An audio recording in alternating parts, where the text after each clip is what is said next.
নমস্কার বন্ধুরা, কেমন আছো তোমরা? অনেক দিন বাদে আজকে থোড়ের ভর্তা নিয়ে এলাম। তো বন্ধুরা, কাটাকুটি হয়ে গেল। কালকে সকালে দেখব কি করি না করি, সেই বুঝে রান্না। কালকে যে থোড়টা কেটে রেখেছিলাম ভালো করে ধুয়ে নিয়ে একটু নুন মাখিয়ে রেখে যাই। নুন মাখিয়ে রেখে গেলে অনেকটাই জ্বলে যাবে। এই দেখো বন্ধুরা, এইভাবে নুন মাখিয়ে বেশ খানিকক্ষণ রেখে দিই, তাহলে এটা পরে আবার একটুখানি ভালো করে এইভাবে যেটাকে বলে চটকে নেব, নিলে এটা ভালোও হবে। এটা এইভাবে থাক, তাহলে আমার কষ্টও বেশি হবে না। কি রান্না করি তোমাদের সাথে অবশ্যই শেয়ার করব। থোড়ের ভর্তাই করে ফেলি।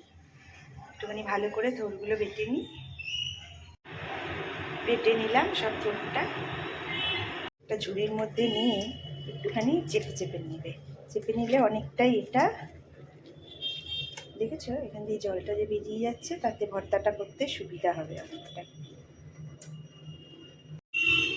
দিলাম সর্ষের তেল, এখানে রসুন, পেঁয়াজ আর কাঁচা লঙ্কা কেটে রেখেছি, দিয়ে দিলাম। কালো জিরে দিয়ে দিলাম। ভালো করে ভেজে নিতে হবে। থোড় ভর্তা কিন্তু নিরামিষও খাওয়া যায়, নারকেল দিয়েও খুব ভালো লাগে। আমি পেঁয়াজটা দিয়ে করছি, একটু ঝাল ঝাল খেতে আজকে ভাবলাম করি। এটা ভাজা হয়ে গেছে। এবার এর মধ্যে দিয়ে দেব পরিমাণ মতো নুন, হলুদ, চিনি আর অল্প করে একটু লঙ্কার গুঁড়ো। করে কিন্তু একটু মিষ্টি লাগে, সেটা পরিমাণ মতো দেবে, তোমাদের যেরকম আর কি দরকার। কিন্তু মিষ্টি একটুখানি না দিলে ভর্তাটা কিন্তু ফুলবে না। এবার দিয়ে দিলাম থোড়গুলো। এবার এইভাবে এবার এটা ঢাকা দিয়ে বেশ খানিকক্ষণের জন্য রেখে দেব।